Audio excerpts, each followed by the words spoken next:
talking about the future for the country and the role of the Treasury Secretary in getting our economy back on track. This means lower prices, higher wages, more jobs, and stronger economic growth for America. It also means protecting people in states like Wyoming from crushing regulations and devastating tax hikes. It means getting wasteful spending under control. And I'm greatly encouraged by our meeting that we had. You have, I believe, a strong vision for America, a strong vision for unleashing American energy, for getting tough on China, for getting tough on our adversaries, and to getting the federal government out of the way for so many of us. I'd like to talk a bit about energy, and I've just been in the other committee yesterday, Secretary of Energy, earlier today, the Secretary of Interior, lots of energy questions. So I'm glad that we agree a key ingredient in reigniting the economy in this country is to unleash American energy. And my home state of Wyoming is, and we're an energy superpower as a nation, and we are America's energy breadbasket in Wyoming. Energy production is the heart of our Wyoming economy and the nation's economy. It supports workers as well as schools, infrastructure, the money that comes from that, the tax revenue. Wyoming is the least populated state, but it is the third largest net energy supplier, producing 12 times more energy than we consume. It's at the forefront of oil, natural gas, coal production, carbon capture technology, hydrogen production, many alternative sources of energy.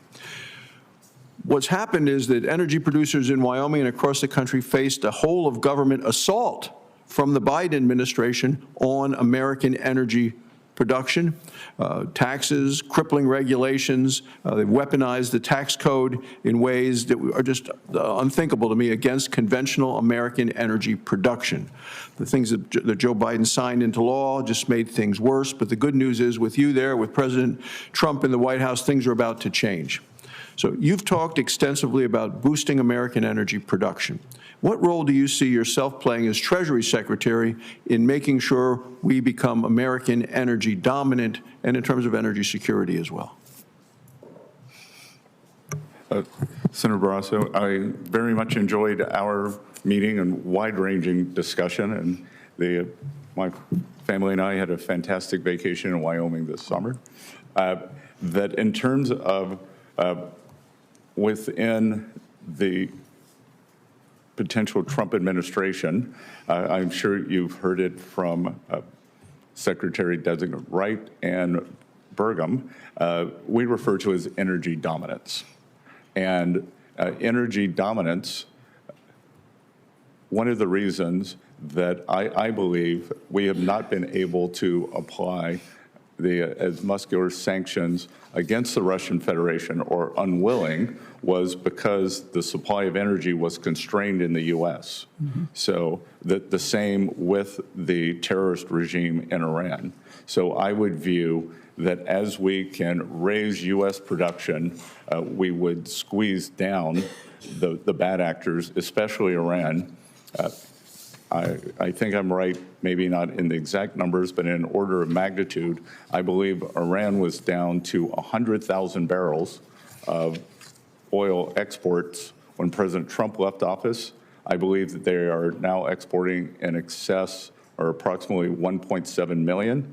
So through sanctions policy, I believe that we can, again, as I like to say, make Iran poor again. Not the Iranian people, the Iranian government, and then at the same time, they have our domestic producers push that up with the highest energy standards in the world.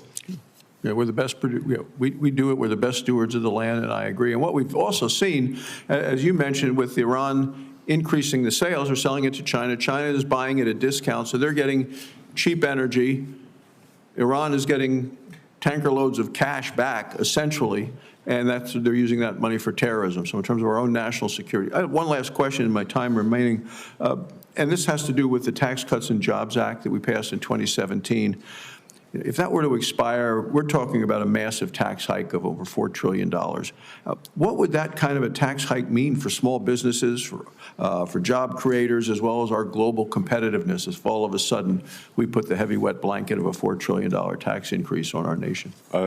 Senator, I think it would be devastating. that is especially for small businesses. One of the things that, as someone who came from a very small town, lived in New York with a very big town, and came back to a small town, I believe Wall Street has done great the past few years, and that Main Street has suffered. I think it's Main Street's time.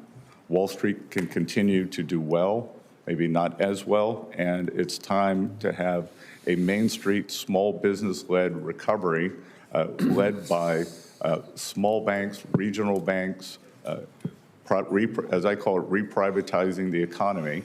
And as I said earlier, we've seen since November 15th, since President Trump's election, we have seen the biggest jump in the history of the Small Business Confidence Index.